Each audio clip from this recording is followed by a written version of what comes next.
네, 3부 예배에 참석하신 여러분들을 주님의 이름으로 환영합니다. 어떻게 설 명절을 잘 지내셨는지 궁금한데요. 저는 부모님이 전북 군산에 사셔서 아직 다녀오진 못했고 2월 말이나 3월 초에 한번 찾아뵐 생각입니다. 아내가 서울 사람이라 장인어른 댁만 다녀왔습니다.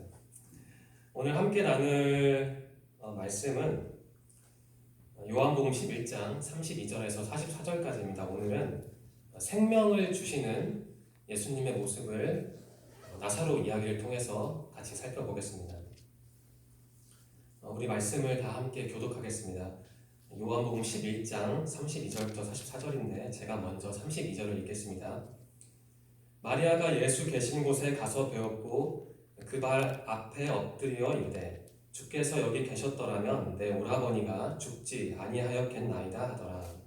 예수께서 그가 우는 것과 또 함께 온 유대인들이 우는 것을 보시고 심령이 비통히 여기시고 불쌍히 여기사 이르시되 그를 어디 두었느냐 이르되 주여 와서 보옵소서 하니 예수께서 눈물을 흘리시더라. 이에 유대인들이 말하되 보라 그를 얼마나 사랑하셨는가 하며 그중 어떤 이는 말하되 맹인의 눈을 뜨게 한 이 사람이 그 사람은 죽지 않게 할 수 없었더냐 하더라. 이에 예수께서 다시 속으로 비통히 여기시며 무덤에 가시니 무덤이 굴이라 돌로 막았거늘 예수께서 이르시되 돌을 옮겨 놓으라 하시니 그 죽은 자의 누이 마르다가 이르되 주여 죽은 지가 나흘이 되었으매 벌써 냄새가 나나이다. 예수께서 이르시되 내 말이 내가 믿으면 하나님의 영광을 보리라 하지 아니하였느냐 하시니 돌을 옮겨 놓으니 예수께서 눈을 들어 우러러보시고 이르시되 아버지여 내 말을 들으신 것을 감사하나이다. 항상 내 말을 들으시는 줄을 내가 알았나이다. 그러나 이 말씀 하옵는 것은 둘러선 무리를 위함이니 곧 아버지께서 나를 보내신 것을 그들로 믿게 하려 함이니이다. 이 말씀을 하시고 큰 소리로 나사로야 나오라 부르시니 마지막 절은 다 함께 읽겠습니다. 시작. 죽은 자가 수족을 배로 동인 채로 나오는데 그 얼굴은 수건에 쌓였더라. 예수께서 이르시되 풀어놓아 다니게 하라 하시니라. 아멘. 교독한 부분은 요한복음 11장 후반부입니다. 하지만 오늘 설교의 텍스트는 요한복음 11장 전체입니다. 요한복음 11장은 나사로의 죽음과 부활을 다루고 있습니다. 또한 예수님이 나사로의 가족과 주변 사람들에게 주신 교훈을 담고 있습니다. 아시다시피 나사로의 가족은 마르다와 마리아입니다. 이들은 베다니라는 마을에 살고 있었습니다. 나사로라는 이름은 하나님은 나의 도움이시다 라는 뜻입니다. 그리고 베다니라는 지명은 가난한 자의 집이라는 뜻이라고 합니다. 베다니는 예루살렘 동쪽 감람산 너머에 위치한 마을이었습니다. 예루살렘으로부터는 약 2.4km 떨어진 곳에 있었습니다. 마리아는 향유를 예수님께 붓고 자신의 머리털로 예수님의 발을 닦았던 그 여인입니다. 나사로는 이 마리아의 친오빠이고 마르다는 나사로의 친누나입니다. 성경에 따르면 예수님은 이들을 무척 사랑하셨습니다. 5절 말씀인데요. 제가 읽겠습니다. 예수께서 본래 마르다와 그 동생과 나사로를 사랑하시더니 예수님이 사랑했던 이 나사로가 어느 날 병에 걸렸습니다. 마리아와 마르다는 사람을 예수님께 보내어 나사로가 아프다는 소식을 전했습니다. 나사로를 괴롭힌 병이 무엇이었는지 성경에 정확히 나와있지 않기 때문에 그 병을 알 수는 없습니다. 하지만 추측컨대 그 병은 매우 위중한 병이었다고 생각합니다. 왜냐하면 결국 나사로가 그 병 때문에 사망했기 때문입니다. 그럼에도 불구하고 예수님은 이렇게 말씀하셨습니다. 4절 말씀입니다. 제가 읽겠습니다. 예수께서 들으시고 이르시되 이 병은 죽을 병이 아니라 하나님의 영광을 위하며 하나님의 아들이 이로 말미암아 영광을 받게 하려 함이라 하시더라. 즉 예수님은 말씀하시기를 나사로가 걸린 병은 죽을 병이 아니다. 나사로의 병은 하나님의 영광을 위하는 것이다. 나도 나사로의 병으로 말미암아 영광을 받을 것이다 라고 말씀하셨습니다. 우리는 예수님의 이 말씀이 정확히 무엇을 의미하는지 깊이 묵상해야 합니다. 성경을 자세히 읽어보시면 알겠지만 요한복음 11장 초반에 나타난 예수님의 모습에는 한 가지 특이한 점이 있습니다. 예수님은 자신이 그토록 사랑하던 나사로가 병이 걸렸다는 소식을 들으신 다음에도 바로 나사로를 찾아가지 않으셨습니다. 예수님은 그렇게 안타까운 소식을 들었지만 원래 계시던 곳에서 이틀이나 더 지내셨습니다. 6절 말씀입니다. 제가 읽겠습니다. 나사로가 병들었다 함을 들으시고 그 계시던 곳에 이틀을 더 유하시고. 저는 예수님이 왜 그러셨을까 무척 궁금했습니다. 그래서 어떤 신학자의 글을 읽었는데요. 나사로의 모습, 그리고 나사로의 주변에 있던 마르다, 마리아의 모습, 그리고 그 주변인들의 모습이 사실 우리의 모습입니다. 이 점을 염두에 두시고 제가 읽어드리는 내용을 한번 깊이 생각해 보시기 바랍니다. 그리 길진 않습니다. 어떤 신학자가 이렇게 설명을 했습니다. 예수님은 나사로의 누이 마르다와 마리아의 간구에 즉각 응답지 않고 오히려 이틀을 더 지체하시는 여유를 보이셨다. 이는 예수님의 의지요 지혜였다. 사실 우리가 다급하게 무엇을 간구할지라도 우리의 삶 전체를 붙들고 계신 주님은 때때로 우리의 신앙 성숙, 적절한 때 등을 위해 지체하시는 경우가 있다. 이럴 때 우리는 인내와 믿음으로 주님을 바라야 한다.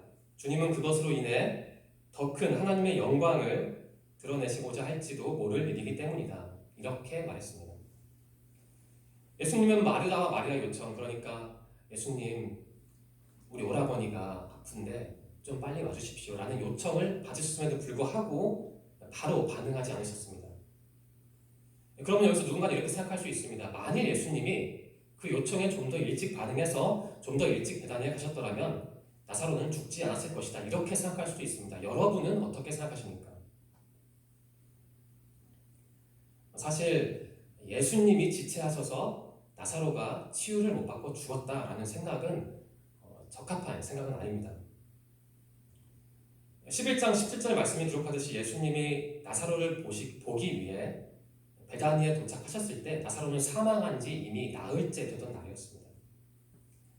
오늘 읽은 말씀은 아니지만 요한복음 10장 40절 말씀에 기록되어 있는데요. 당시에 예수님은 요단강 저편에 계셨습니다. 그곳에서 나사로가 있던 베다니까지 오는데 나흘씩이나 걸리지는 않습니다. 마르다와 마리아가 나사로가 아픈 소식을 전하기 위해 심부름꾼을 예수님께 보냈을 때 그 사람들이 예수님께 오는데 아마 하루가 걸렸을 겁니다. 그리고 앞에서 말씀드렸다시피 예수님은 그 소식을 들으시고 그곳에서 이틀을 더 지내셨습니다. 그리고 예수님이 그곳에서 베다니까지 오는데 하루가 걸렸을 겁니다. 이것으로 미루어 짐작하면 그러니까 심부름꾼들이 마르다와 마리아가 보낸 심부름꾼들이 예수님을 만나기 위해 출발했을 때 아니면 그 직후에 아니면 얼마 지나지 않아서 나사로는 사망했을 겁니다. 즉 심부름꾼들이 예수님을 만났을 때 나사로는 이미 무덤에 안치된 상태였습니다. 정리하면 예수님이 나사로가 아프다는 소식을 들으신 후 곧바로 베다니로 가지 않았기 때문에 나사로가 죽었다라는 생각은 틀린 생각이라는 것을 알 수 있습니다. 우리는 초점을 다른 곳에 두어야 합니다. 저는 오늘 설교를 통해서 세 가지 초점을 제시하고자 합니다. 첫 번째 초점은 앞에서 말씀드렸는데요. 예수님이 나사로가 병들었다는 소식을 접하신 다음에도 바로 그곳으로 가지 않고 이틀을 지체하신 사실입니다. 마르다와 마리아는 심부름꾼들을 예수님께 보낸 다음에 아마 애타게 예수님을 기다렸을 겁니다. 두 여인은 아마도 예수님이 한시라도 빨리 자신들이 있는 곳으로 와주시기를 기대하며 간절하게 기도했을 겁니다. 이 마르다와 마리아의 모습을 우리에게 적용할 수 있습니다. 기독교인들은 자신들의 소원을 놓고 하나님께 기도를 합니다. 저에게도 간절한 기도의 제목이 있습니다. 아마 여러분들도 마찬가지일 겁니다. 그런데 너무 일반적이어서 우리가 간과하는, 스쳐 지나가는 세 가지 사실이 있는 것 같습니다. 첫 번째 사실은 많은 기독교인들은 자신들의 기도가 최대한 빨리 이루어지기를 간절히 소망합니다. 아마 다들 동의하실 겁니다. 두 번째 사실은 좀 가슴 아픈 이야기인데요. 기도가 성취된 다른 기독교인들의 모습이 때로는 내 마음을 좀 불편하게 한다는 사실입니다. 제 기도가 이루어지지 않았을 때는요.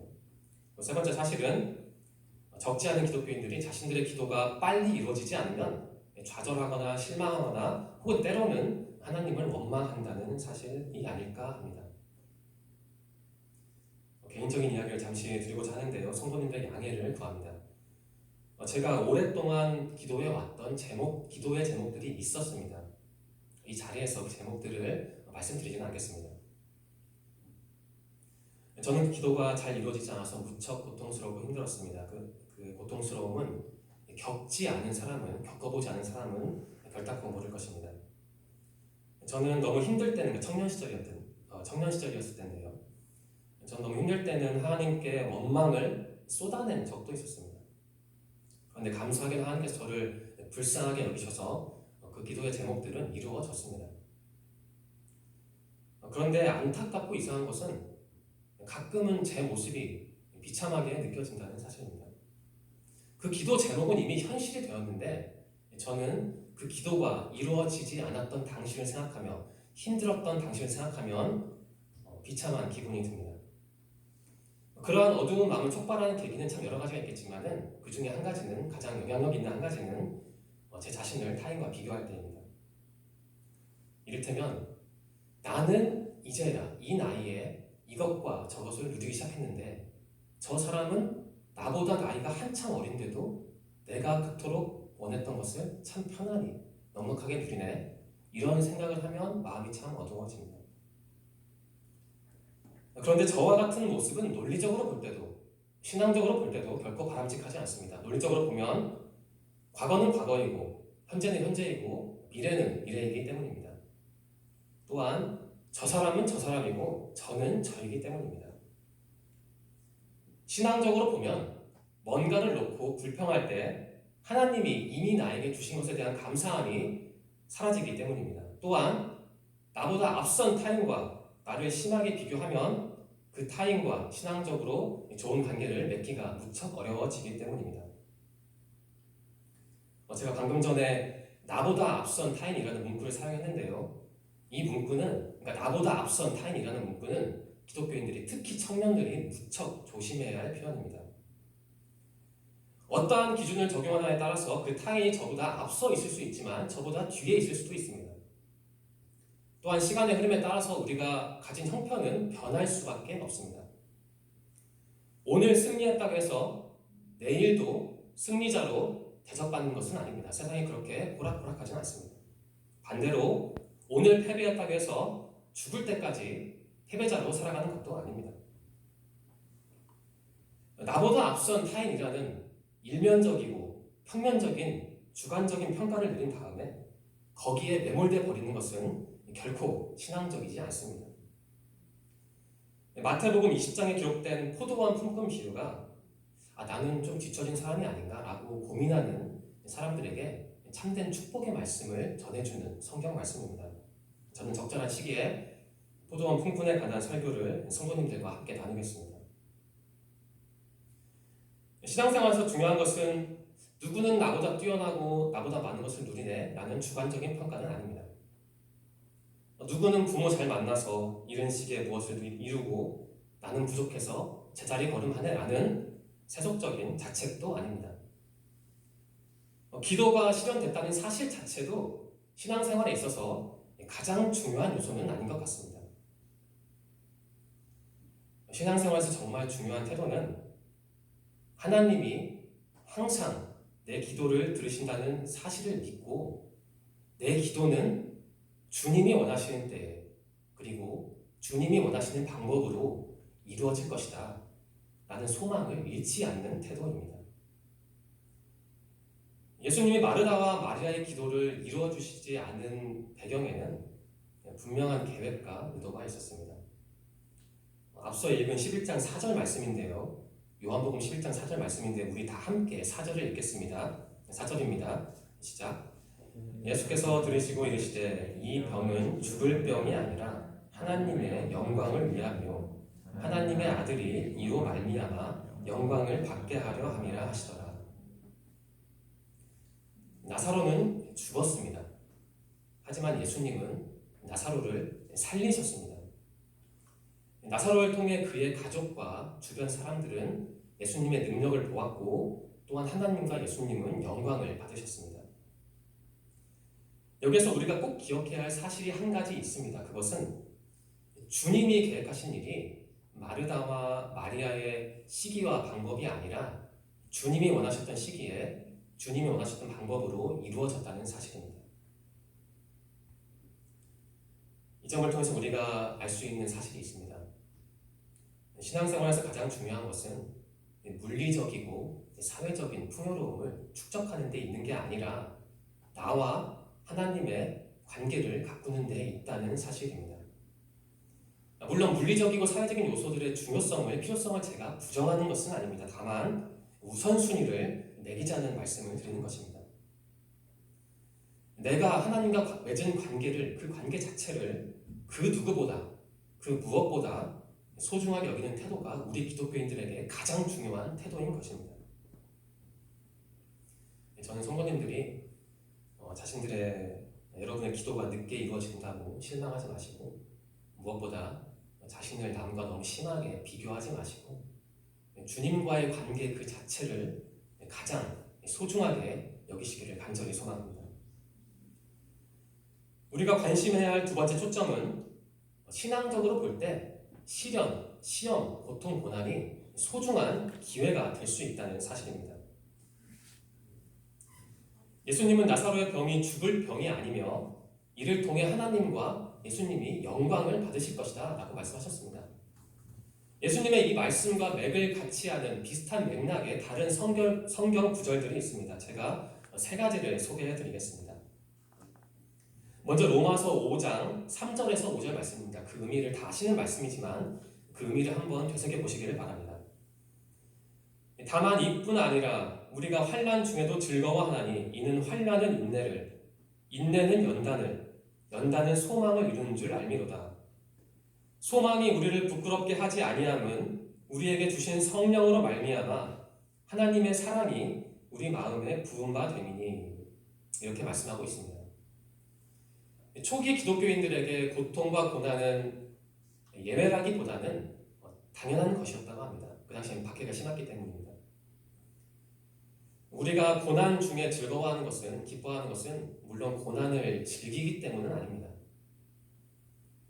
하나님이 우리의 인내를 발전시키기 위해서 그 고난을 사용하신다는 것을 우리가 믿기 때문에 고난 중에도 기뻐할 수 있는 것입니다. 따라서 우리는 고난스러운 상황 속에서 그 어려움을 이기게 해달라고 하나님께 간절히 기도해야 하는 것입니다. 다음으로 소개해드릴 말씀은 베드로전서 1장 6절과 7절 말씀입니다. 그러므로 너희가 이제 여러 가지 시험으로 말미암아 잠깐 근심하게 되지 않을 수 없으나 오히려 크게 기뻐하는도다. 너희 믿음의 확실함은 불로 연단하여도 없어질 금보다 더 귀하여 예수 그리스도께서 나타나실 때에 칭찬과 영광과 존귀를 얻게 할 것이니라. 고난에서, 고통에서 완전히 자유로운, 면제된 그리스도인은 단 한 명도 없습니다. 따라서 우리는 우리가 겪는 어려움을 통해 그리스도를 만날 수 있다는 희망을 품어야 하는 것입니다. 마지막으로 소개해드릴 세 번째 말씀은 야고보서 1장 2절에서 4절 말씀입니다. 내 형제들아, 너희가 여러 가지 시험을 당하거든 온전히 기쁘게 여기라. 이는 너희 믿음의 시련이 인내를 만들어내는 줄 너희가 알미라. 인내를 온전히 이루라. 이는 너희로 온전하고 구비하여 조금도 부족함이 없게 하려 함이라. 이렇듯 시련은 예수님의 제자들의 성품을 함양하는 도구입니다. 시련은 많은 그리스도인들이 믿음 안에서 한층 더 성숙해지고 온전해지게 도울 수 있는 정말 중요한 도구입니다.